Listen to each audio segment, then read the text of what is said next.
My name is Corey. I'm the program director, MC here of the main stage. And of course, this is the man, the myth, the legend, the player one of the show, Tom Jenkins. And we've got to get the show going. I heard I got a woo out there, by the way. I thought I did hear a woo. I hear a woo? I heard one solid woo. Well, let's that was like two. Let's see. Let's hear a woo for Corey for doing all this up here. Yo, that's a super woo. Well, I want to try the woo scale, though. Let's see. Let's see, ready? Okay, they're ready. Oh, okay. All right. Yeah. You look like Freddie Mercury up here. As much as I'm sure they want to see a guy that looks like a broke Backstreet Boy, I think it's time for us to get the real stars of this show out there. If y'all ready to help welcome our main stage guests here, please let them hear you right here. That was a good woo. Let's go. So first up, CGC is proud to welcome one of the pivotal players is a key artist with Rare Studios from Super Nintendo to today. His hand at character design and animation has driven us to collect all the jiggies and grab thousands of bananas. Please welcome to the stage renowned game artist, animator, founder of Playtonic Games, and creator of iconic characters like Banjo, Kazooie, Dixie Kong, Ukulele, and many more. It's Steve Mayles! All right. There you go. All right, get ready for another woo. Next to the stage is an all-around character designer who has surely created a character or two you might have heard of. Donkey Kong? Yep. Rash, Zitz, and my boy Pimple from Battletoads. You know it. How about those wild, unique characters from Killer Instinct and everybody's favorite, Diddy Kong Racing? He is the guy. Let's dive into some of his memorable characters. Give it up for Kevin Bayliss. Let's hear it again. Let's go. All right, and last but certainly not least, the Cleveland Gaming Classic invites the stage composer of some of the most legendary scores in video gaming history. Recall Midnight Sessions of Goldeneye, anyone? Slappers only, let's go. Well, this guy is literally the soundtrack of your youth. BAFTA-nominated artist, the composer of Banjo-Kazooie, Viva Pinata, Perfect Dark, Donkey Kong 64, and many more. Oh yeah! And the DK rep, give it up. Let's hear it for Grant Kirkhope.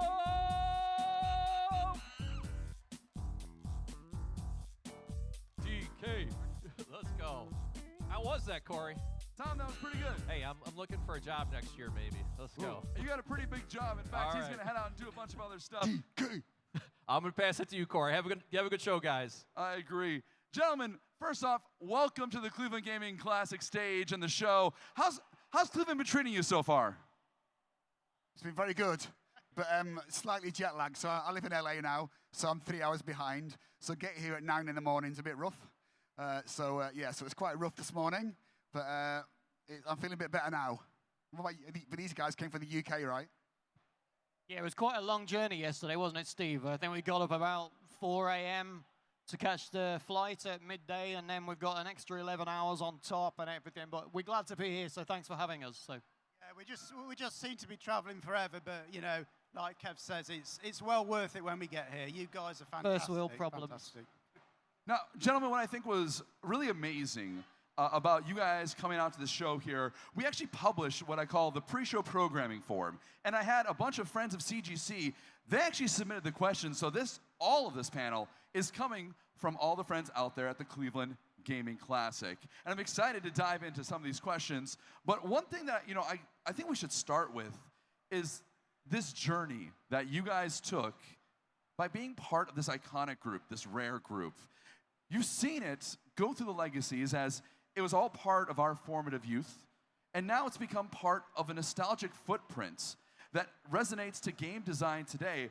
So what someone wanted to know out there is, can someone speak to the legacy of seeing where we have come from, the footprint, the growth? What are the most impactful things that you've seen from your time back in the 90s with that rare day? Oh, it's me, is it? I don't know, really. The thing is, right, when you work somewhere like that, you don't realize if it's going to have an impact on anybody, right? You just do your best at the time. So I think we all just tried to do our best. But also, working there, the Stamper family, Tim and Chris Stamper, who ran the company, they all treated us really super well, right? And everybody got along together. We had good fun. making the games, all the piss taking and the fun, all that stuff that we did back then. Like, it was just a brilliant thing. So we're all in our own teams that we spent most of our time with. We got drunk together, we played together, we worked together. Everything was together, right? So it was just such a fantastic thing to be part of.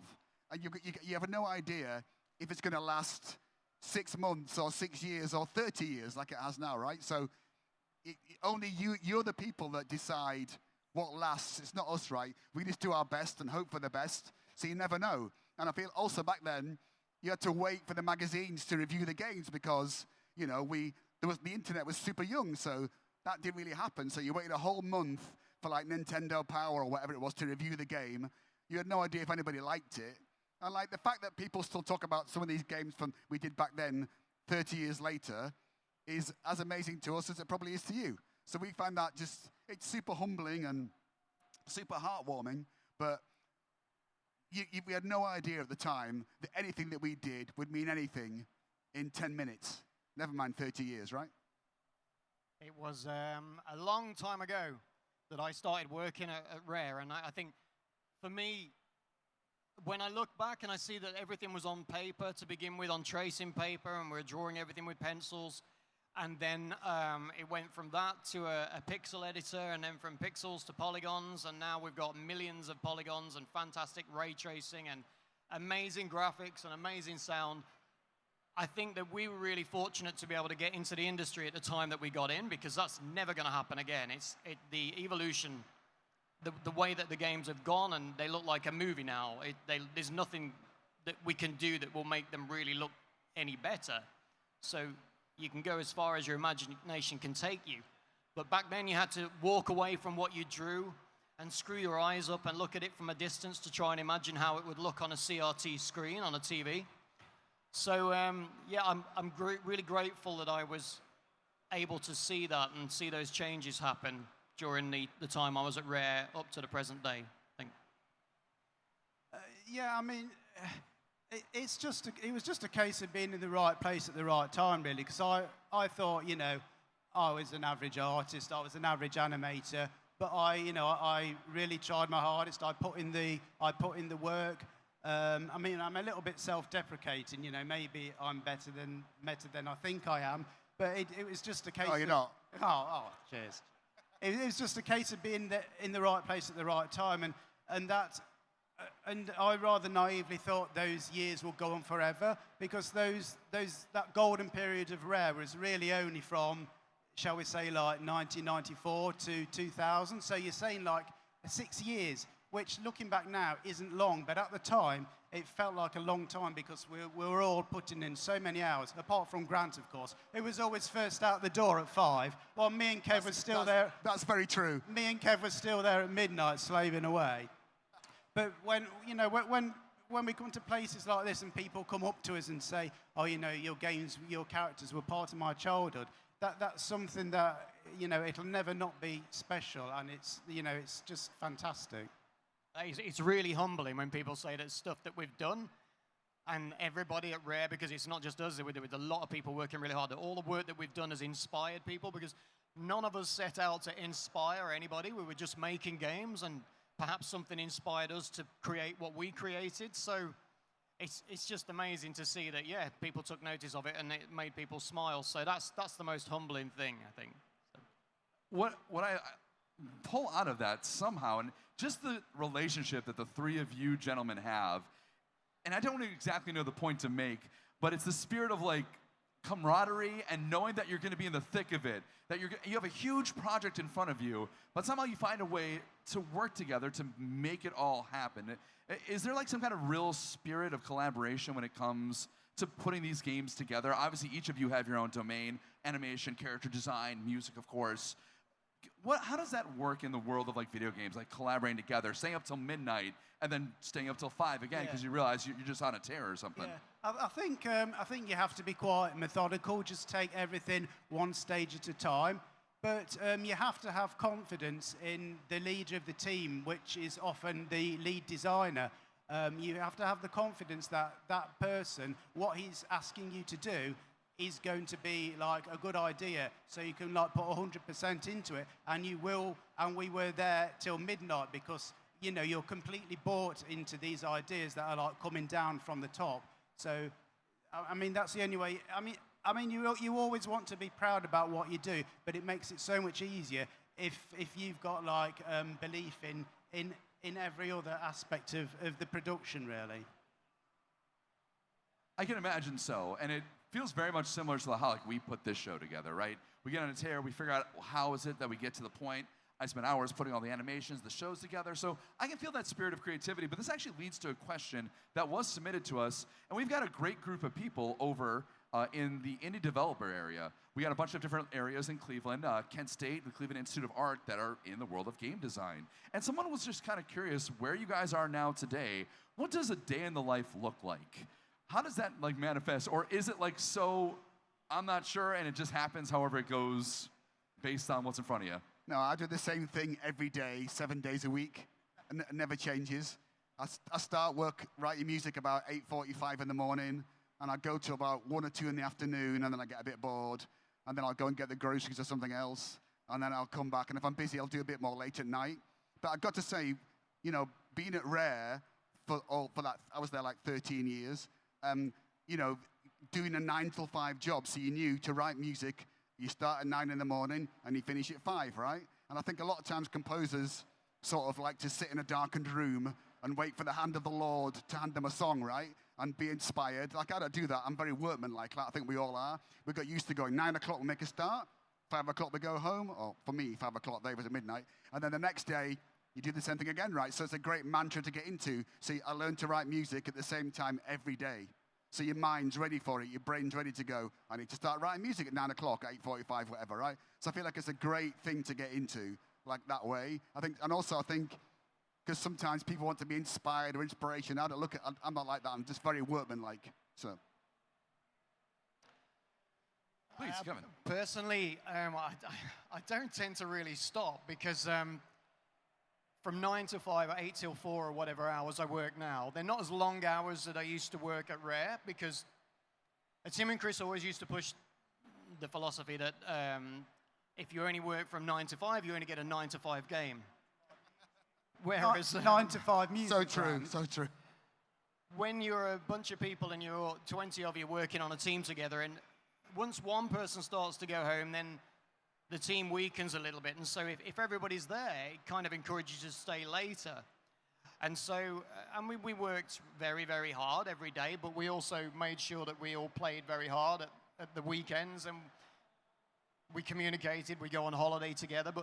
But now I work remotely from Playtonic most of the week, and I go down to Playtonic 1 day a week, and it's lovely to see everybody and have some sort of human contact. But once I've finished doing what I'm doing there for the day, for my day job, I continue doing the same kind of thing anyway. So it's kind of like, it's what I would do if I wasn't making games. I'd find something to do along those lines. So it doesn't really stop. No, and what I really like to pick apart from that, what you said, is that you find time to play too, because it's very easy, especially in a creative domain, just feel like, oh, I got to do the next big thing. I got to continue to push in that way. And I feel like maybe some of us too, in the worlds and lives that we live in, we just keep pushing. We don't take a stop to breathe and take in the roses. And I imagine, Steve, that maybe based on some of the things you said before, you hopefully get that chance to have that relationship with your team. A fun enjoyment relationship, one that's working together.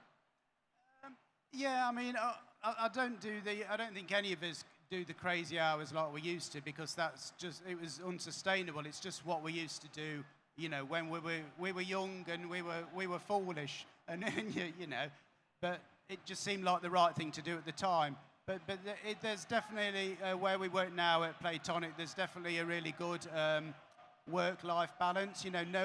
No one's being forced to do crunch or any of like the horror stories you hear from the industry. And a few of us do still like go out drinking together and go out for a curry and stuff like that. But also, I've got to say, like back at Rare, it was before any of us had girlfriends or wives, right? So at that point, it was like there was nothing else to do. Let's just stay at work. Well, I didn't, of course, but they did. But like it was. Then, of course, once the wives start to creep in and the girlfriends start to creep in, that all came to an end. I mean, that's pretty brilliant if you ask me. But let's get back to some of the questions that our CGC fans put out there. And there was like one unifying question that kind of pervaded through all of the forums. People want to know favorites. They want to know what your personal favorites are, whether it's a character you designed, maybe an animation, or perhaps a track that you made. Can you speak to what is the favorite thing that maybe you've designed over the years? Is there one that stands out to you? I think that's like trying to choose your favorite child, right? Yeah, I know. It's difficult. So they're the ones asking, and well, I kind of want to know too. I know. I guess, I feel like, getting to do Goldeneye as my very first game, like I couldn't believe it, right? To get to do that.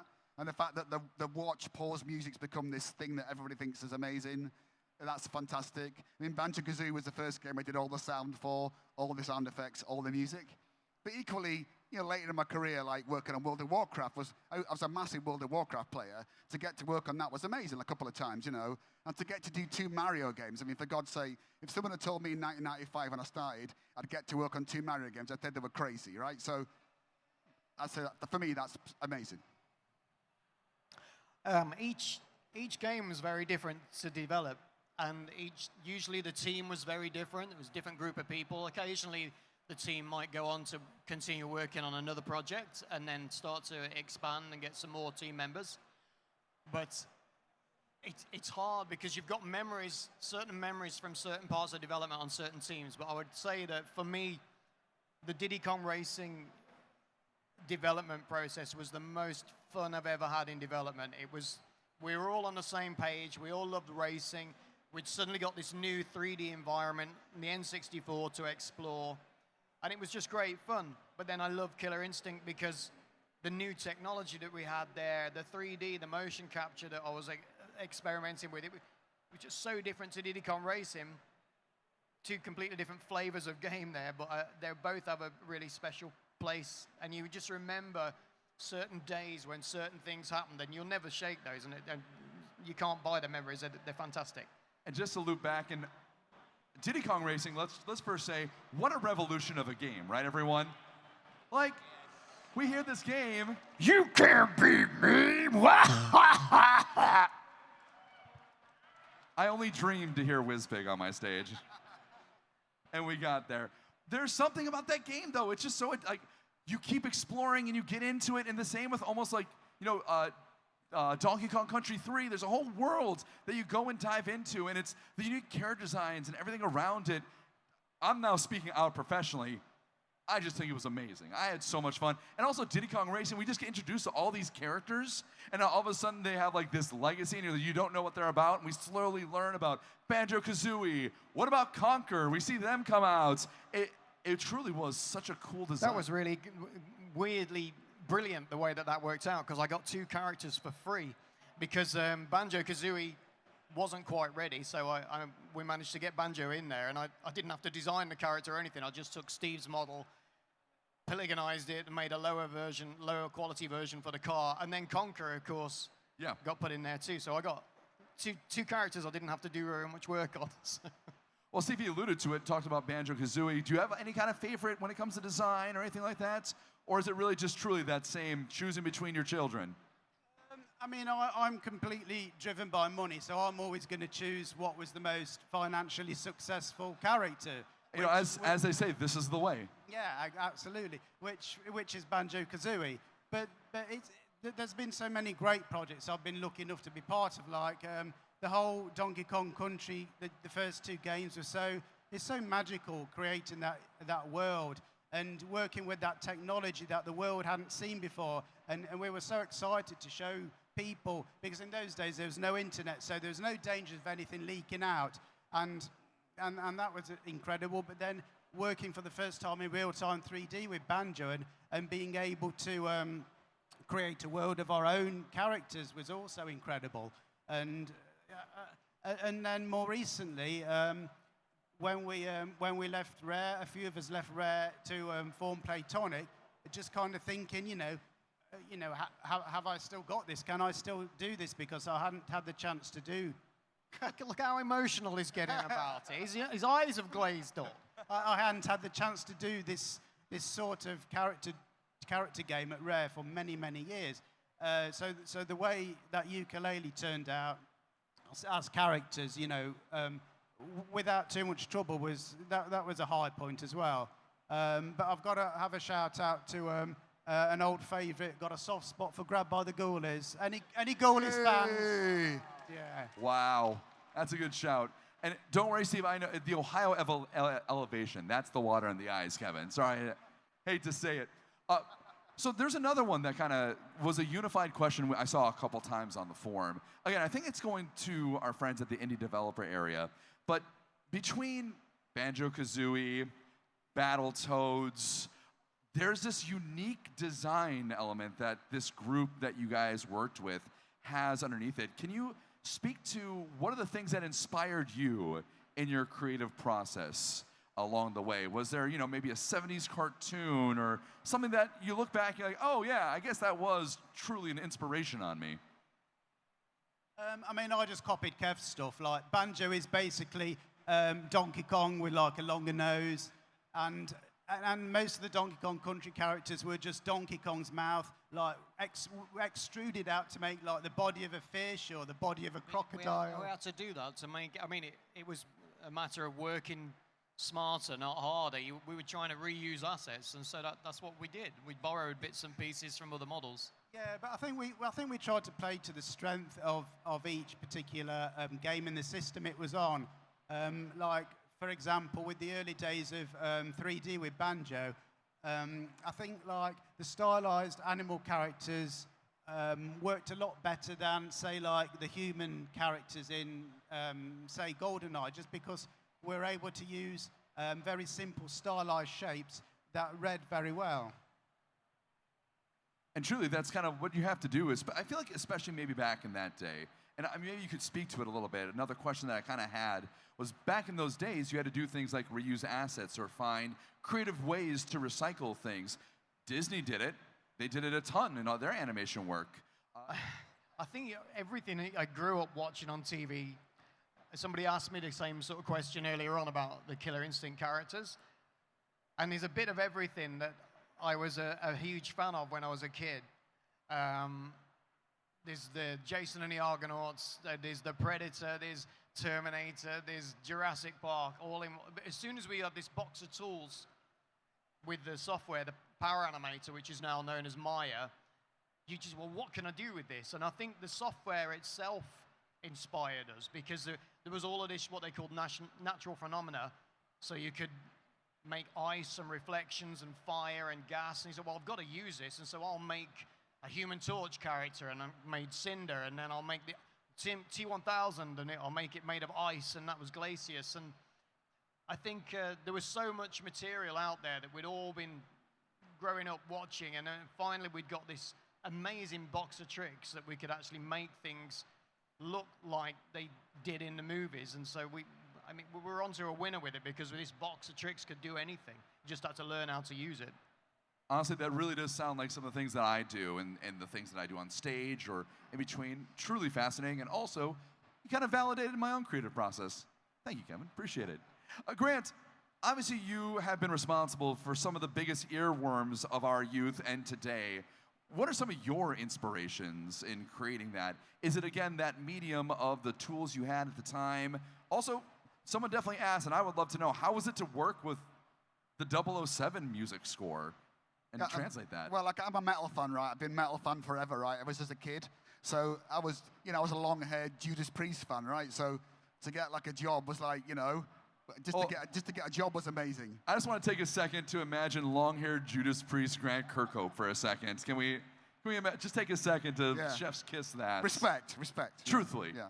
So, to get a job writing music was crazy, right? So, but at the time, I was massively into Danny Elfman, the first Batman movie, right? Yeah. So I just stole lots of that for Goldeneye and even Banjo-Kazooie, and John Williams just stole lots of that for other games, and just basically stole from all my favorite composers, and just, that's what I do. I steal stuff, right? So I'm not particularly talented. I'm not as good at stealing. So, a bit like that. Let's say lovingly repurposed. But also, I think you forget that, like when we worked on Goldeneye, nobody on that team had made a game before, right? None of us had. So we're all like our first time making a game. So I feel like sometimes that's why it's good, because we didn't know what we were supposed to do, what we weren't supposed to do. It was like, that sounds all right to me. Yeah, I think it's all right. That looks all right. Yeah, let's make it like that. And just made it as you go along. I think even with Banjo-Kazooie, even though that team was super experienced, there were still things that we did just because we thought it was funny, you know? And I feel you get these little small teams of like 12 people, 13 people who made those games back then. Now you've got these giant 200-300 people dev teams, right? And it makes it, I feel like you lose the soul a little bit. And I appreciate that like, when games get bigger, you know, you can't use tiny teams anymore. But I kind of miss that, you know, talk about it in the morning and do it by the afternoon thing, you know. That doesn't happen anymore. You've got producers and all that stuff that gets in the way of, like, accountability, man. Yeah, focus groups and, yeah, all that stuff. Like, so I appreciate that has to happen. But the best games that I've worked on have been the ones where people have kind of done it by themselves without any intervention. Now, I like this question a lot because it speaks to, I think, two games that you have all had a hand in that maybe are underrated classics or maybe they are properly rated, but Star Fox Adventure, I think, is one that, you know, at the time was just interpreted in a different way, but looking back at it now, very much ahead of its time. Same with Conker's Bad Fur Day and the space around that. And we would love to know, especially working with Nintendo, because that must have been an entirely separate thing itself, right? How was Nintendo's influence going on to the final product? What was the spirit of creative collaboration between Rare and Nintendo? Can anyone speak to that at all? It's one of the questions we had in the forum. But I feel like that a lot of the times with Nintendo, Tim and Chris used to be a buffer. So when Nintendo was shouting at them and saying, where's the game, where's the game, they wouldn't let us know. We were all just like merrily going along a happy way. And then we got like this kind of protection layer that kind of didn't let us all get, you know, shitting ourselves about not getting the game done in time, right? Right. The original Star Fox Adventures, which was the Dinosaur Planet game, we were ready to show that, a portion of it anyway, at whether it was E3 or CES, I don't know, it would have been E3, wouldn't it? And we got to America and we didn't show it because there was a meeting planned with Nintendo to discuss the game. And originally it began with Timber being the protagonist, a two-legged upright bipedal version of Timber the Tiger from Diddy Kong Racing. And we changed that to a wolf, and we nicknamed him Saber Wolf as a nod to Rare's origins with Saber Wolf, the game from Ultimate Play the Game. But then as time went on, we started changing, adding the other character in, like Crystal, who was originally going to be a cat again. But then when Nintendo saw that, and Nintendo had quite a large stake in the company at the time, they said, well, it's a silly idea to push another game out there which involves a canine character roaming around on a planet with planet in the title. We've got Star Fox, and people, it's already a known IP. So maybe we can work together and get some kind of marriage of our two universes and create something new. And all I thought was to begin with, well, we've done so much work on it, we'll have to redo everything. But then we got back to the UK, and they were ready to go with it. And says, well, yeah, I'd love to do it, but I was just a little bit scared of the amount of work that it was going to entail. But they sent myself and Lee Schuneman and Phil Tossell, the main software guy, over to Nintendo and to Kyoto, and we sat with Shigeru Miyamoto and Takaya Mamura, and we sat down and we tried to iron out a story that would work for this new concept. And it worked really well, and those guys came over to see us. Takaya Mamura came and spent a week or so with the team, and we put the whole thing together, and I think we pulled it off, and of course it changed from one console to another. So we watched it evolve, but they were so supportive. They wanted it was in their best interest to make it work. And so and the same with the Donkey Kong character, they were always, we have faxes with a list of mods that say, we need to take this character out, we need to do that. And then we always would respond with, this will mean X amount of work. And so they would look at it, and they would look at a solution. They wouldn't make any rash decisions. You know, they would try and work with us to make sure that we got the game out, and the quality was still great. So they were very easy to work with. Well, I'm glad to hear that. I'm going to read this question because I think it's just kind of fun, and I just want to put it out there. So someone said, I just got a golden banana in DK64, and they forgot, what sound does that make again? Is that, oh, banana, like that. Oh yeah, that's right, that's right. I can't do the voice properly because I pitched it down in software, right? So it's deeper than my voice is. So cool. I mean, nearly get there. I'm there. Okay. Sorry, I just wanted to do it. Okay. I just wanted to do it. But this person goes on to say, I love DK C2. What advice would you give to an indie developer making a platformer? Maybe a level design tip. And then bonus points. What alias or disguise would you give King K. Rool if there was a Donkey Kong Country 4? He had like a different skin, obviously, at the end of each game. What skin would you give him if there was a fourth one? Would it be a spaceman? I don't know. Could be. Sonic was going in space at that point. I think that's an important question that bears a lot more time thinking about than just like, Indeed. Off the top of my head. But I could see him as a cowboy. I could see that, yeah. I could see him in Smash Brothers 2 getting a lasso at some point. I'm into that. Love it. That's great. There's a couple other questions here that I think are interesting because it goes back to the idea of Rare being an inspiration point, and there's a lot of contemporaries that we're drawing to in comparison. So speaking of Banjo and Kazooie, we have to think about Nuts and Bolts, which I think was another game that kind of had a whole design to itself that's now being replicated in games like Legend of Zelda Tears of the Kingdom. We'd love to know, like, what involvement did you have? How do you see that gameplay resonate now to today? What are some perspectives on seeing those things being repeated now, being remastered and being reimagined?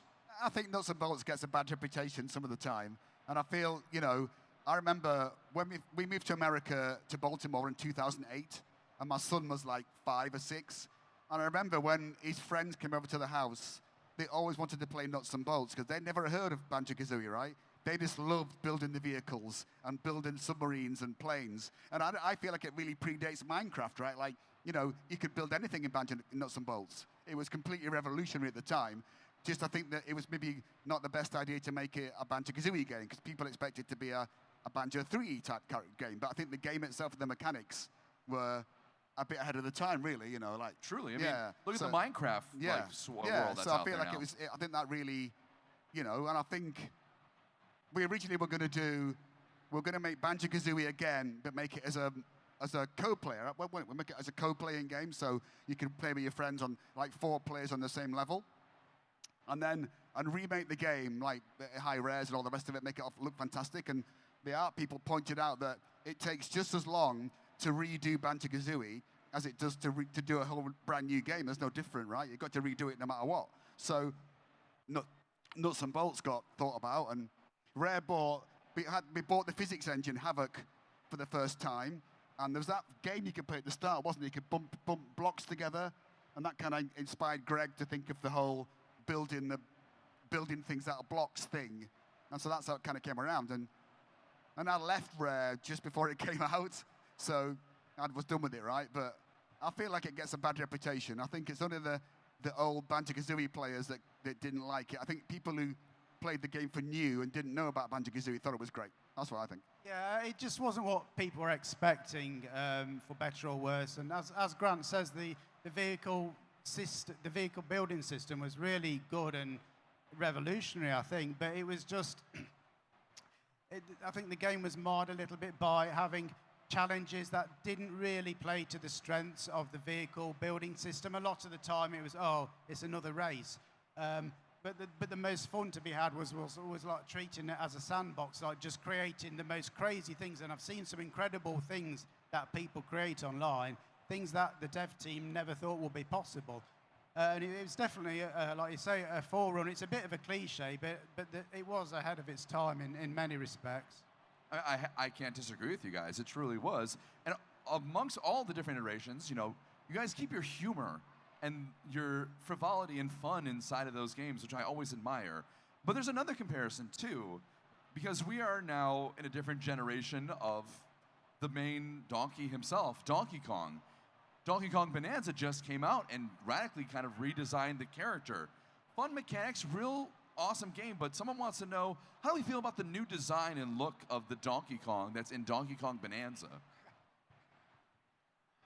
If I'd had the time and the experience and the skill, I would have loved him to have looked as he does today, back when I did him. But we had that software, and we were just given a pile of manuals, and we sort of investigated this and that and the other, and we explored how to model, and we're probably going down the wrong path with things. And I'd already drawn the Battletoads, and I'd created this kind of McDonald's-shaped logo for the eyes on the Battletoads, this sort of M shape. And I didn't really see anything wrong with the original Donkey Kong that I was given to redesign, but they wanted it to look different. They specifically wanted it to look different because he hadn't seen the light of day for a good 10 years. True. So they said, can you give him that treatment that you've given to this, what was Killer Instinct, the fighting game demo that we showed to Nintendo? So I just modeled very crudely, and not really thinking about how I was going to animate it, this hardwired M shape for his eyes, so it resembled the same kind of Battletoad eyes. But I couldn't animate it. They were just rigid there. I couldn't do anything with it. And so he kind of, he might look up and down a little bit, and we might have fudged things a little bit to give him a little bit of emotes. But now, obviously, Nintendo has spent a lot of work and made him look how he should have looked had I have had the experience in the day to build him to that quality. But I absolutely love the way he looks now, and I love the character. He looks very solid. So yeah, I think, it's Nintendo's character. They can do what the heck they want with it. So Isn't that true? So. But there's no doubt that the characters that were designed by this group up here influenced those characters here today. Am I right, everyone? Very much so. It has come out, and it's what and we get a chance to engage with them, say for example in the Smash games, and someone's just very curious about the pop gun. Now we'll get to the whole lyric later on. Don't worry, it's in the queue with the DK rap. But the pop gun, where did that come from conceptually in DK64? Does anyone have an inclination of that? I guess I don't really know. I think it was actually a proper gun in the first place. It was a proper gun. What? And then Nintendo said, DK can't have a gun, so they had to turn it into something else. So it becomes that kind of weird, not real gun thing, so it's like that. it's okay to have a gun, brandish a gun in Duck Hunt, though. Yeah, Fine. yes. Well, I want to go to another character that's popped up a lot, and we haven't really touched on them yet. And that's Yuka and Laylee, which hopefully people out there have had a chance to play, yes? Woo! Impossible Lair is phenomenal, if I may just say so. It was one of the easiest eShop buys I had, and one of my favorite experiences. And it's clearly coming from a pedigree that you guys had with Banjo-Kazooie and a lot of the other games underneath it. I would love to know just where Yooka-Laylee started. What was it, just going from the next phase in the generation, the founding of Playtonic? Could we get some small story behind that genesis of that character pair? Yeah, it was very much like Gav, who's in charge of Playtonic. It's very much, okay, Steve, we need a buddy duo, because we're doing a Banjo-Kazooie spiritual successor. We're going as close as we can to that game, without making it a bear and bird, obviously. So in those days, the team was very small, and I was just given complete free rein. Gav just said, just come up with something, some characters that can do some moves. Yeah, there was a rough sketch of a tiger first, a really bad sketch, but that didn't go anywhere. We all agreed it was, we wanted more of like an underdog character, a little bit of an accidental hero, the way Banjo was, rather than some beefy tiger. So the next character after that was the chameleon. And then we realized the potential for the moves, with the tongs and invisibility. And I had these. That was so much fun. I love the implementation of all that. By the way. Yeah, and we had the crest color that would change depending on ability, and I kind of modeled the crest to look like a little cockpit that a second character would fit in, because They didn't know it was going to be a bat. It was up in the air, like, oh, what could it be? Maybe, I think a dragonfly was an idea. These things never got made. They were just like ideas that were thrown out there. But they came together. I mean, I alluded to it earlier. They came together fairly quickly, really. So that was good for us because we only had a finite amount of money before the Kickstarter to get some kind of demo going to launch the Kickstarter with. As one of my favorite designers says, restrictions breed creativity, right? The things that you have allows you to kind of, and we talked about it with the polygons before, Kevin, and obviously Grant with you, the musical capabilities that you had. There's another consistent question theme here that I've been seeing, and that is the concept of ideas that you had before in the past that maybe had to get scrapped, whether it's inside of a game or a concept of the game. People would love to hear any kind of stories that maybe could be shared in that realm, or are we still sworn to silence, perhaps? So many games were scrapped. I mean, I was at the company a little bit earlier than Steve was working on the NES. And in those days, there would be one software engineer, programmer, and one graphic engineer, me, working on maybe 3 different games at once. And because you was kind of spread so thinly, the quality of the design wasn't always that great. Nightmare on Elm Street, Roger Rabbit, WrestleMania, every other game I did. Roger Rabbit, though. I'm glad you mentioned that. I actually kind of love that game. But we didn't really have a design team, and so there were so many games that we did. Some of them looked amazing, but they came out, they were nearing completion too close towards the end of the era of the NES, and so you could port it to the... I'd love to see Valley of the Kings ported over to the Super Nintendo. But I mean, I did a game called 55, which was a hot rod racing game on the NES. Spent a couple of, I don't know, about a year working on that with the one software engineer. But unlike Pro-Am that had nice bends, but it was more like driving around in the US, actually. There was no bends. Yeah, that sounds about right to me. Everything I did was just a right angle on my map, and so there was no skill in it because it was either a sharp bend or a sharp bend. And it came out, it was nearing completion, and the system was on its last legs, and so there were so many stories like that. And I'd love to see that set of ROMs for all of the games that was chucked in the bin, because some of them had some really great ideas, but they just weren't implemented right.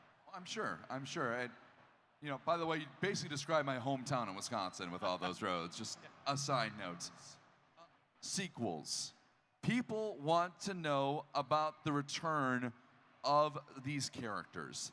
Whether it's Banjo-Kazooie, whether it's getting a pure 2D side-scrolling game, what would it take to get to that point? And maybe that kind of gives us some insight in the companies commission a game, it goes to designers. What would it take for some of those things to happen in 2025? So Rare hasn't got the capacity to do any more games right. They're doing Sea of Thieves, and that's a big game that involves updating it all the time. So Rare would never do any of those games ever again, I don't think. It would take another studio to present Microsoft and Rare with a good idea. So here's our idea for Banjo 3, and they'd have to like it, and then say, okay, you can make it. And that's would be the same with any of the IPs, like Perfect Dark or Conquer or whatever. If some studio came up with a great plan and a great design for a new game, and Microsoft would look at it, Rare would look at it and decide. And that would be the only way it would get made, right? And I've got to say, I know there's 2 studios right now that want to make Banjo 3. And I know that for definite. Whether they actually get to make it, I don't know. But I know they definitely want to do it. There's 2 studios that definitely want to make Banjo 3, right? But they'd have to present the idea to Rare and Microsoft. They'd have to like it and then start production.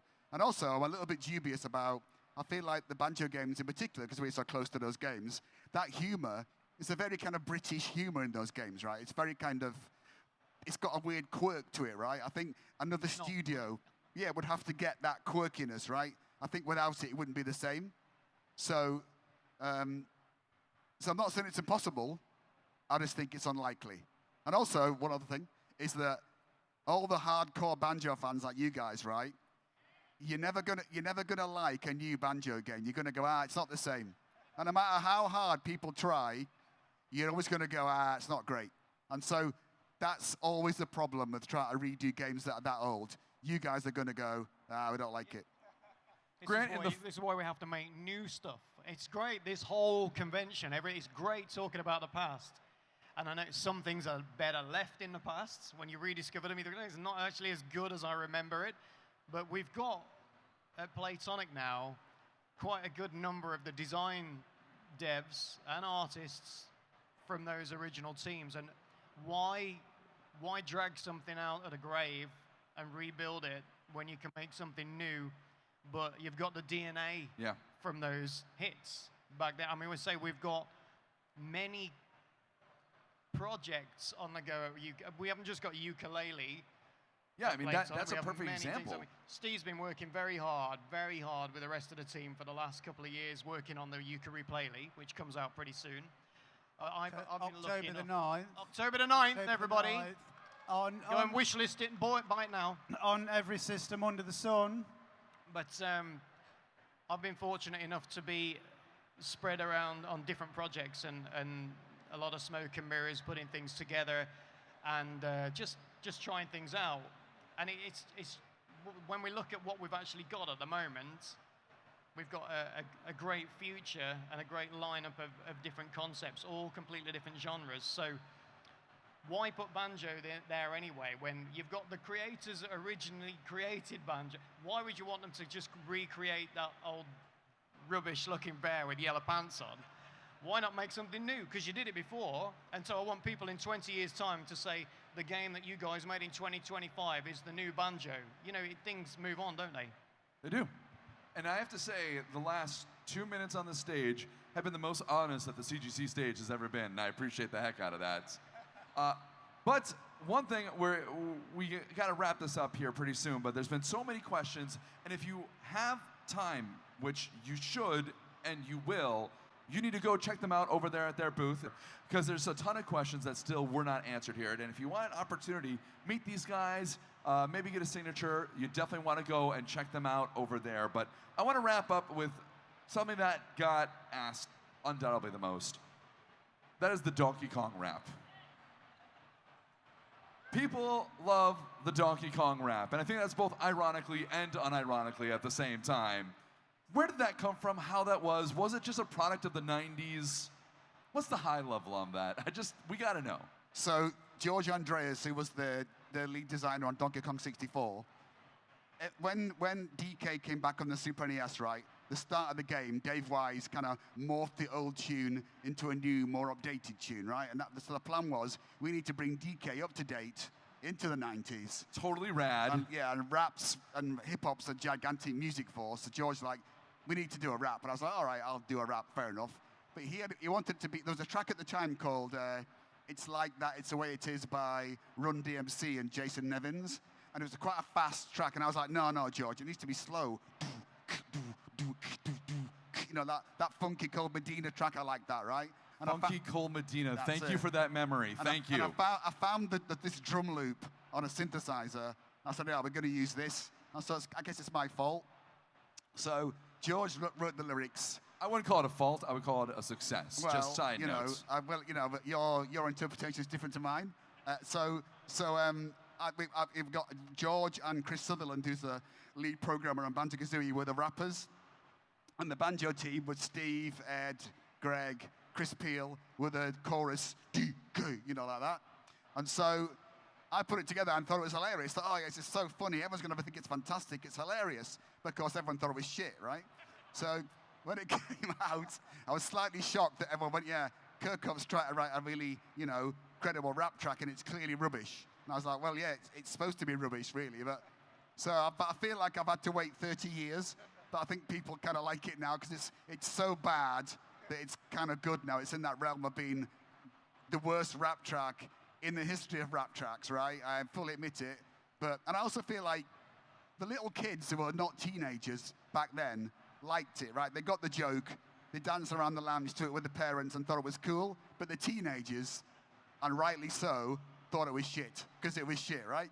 So that's how I feel about the DK. And I got to say, shit is shit, and that's shit, it. Yeah, shit.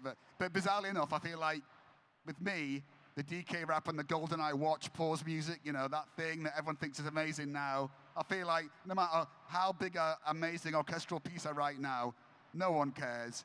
It's just the pause music and the DK rap. On my tombstone, I'll say, here lies the body of Grant Kirkhope. He wrote the DK rap and the Goldeneye pause music, and that was it. Well, he's now dead. Well, Grant, I mean, are you sure you wrote it, though? Because I've not seen the credit in the Mario movie.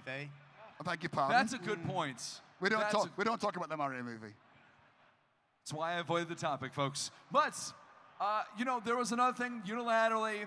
People said it. They wanted to hear the DK rap. But here's the thing. It's about the DK family, right? The whole Kong family. And so, I think that we all together should do the DK rap. I'd love that. That sounds like the best idea ever. I would agree. So if you don't mind, can we switch over? Todd, can you advance that deck for us? And let's everyone together. Are you ready? Let's do it. We're going to have the first two verses, not the full thing. Here we go. Let's go and hear it. Let's give it over to Cranky Kong. Come on now. Here he is. Get that sound up. We can't hear him. So we're finally here. For you, if you know the words, you can join in too. Put It's your on. hands together if you want to rap. Take you through this monkey rap. DK, Donkey Kong, DK, the bunch. Donkey Oh, he's the leader. Back To kick some tail. His coconut gun can fire its burst. If he shoots ya, it's gonna hurt. He's bigger, he's faster, and he's stronger too. He's the first member of the DK crew. DK, Donkey Kong, DK. Donkey Kong is here. Ladies and gentlemen, please get on your feet and do me a favor and give a big round of applause to our amazing special guests, Steve, Kevin, and Grant, for joining us on the main stage here today. Thank you very much. And if you want to know how not to draw tomorrow, I'm doing a seminar on this stage. That's right. For charity. That's right. It's for the Cleveland Gaming Foundation. We are giving scholarships to those local developers. So be here 11 a.m. tomorrow. He's going to show you how to draw, and you can even draw along. How to get a game industry job pretending you can draw. Okay. There it is. Folks, we'll see you later on here at Cosplay Masquerade next at 4:30. Thanks for coming.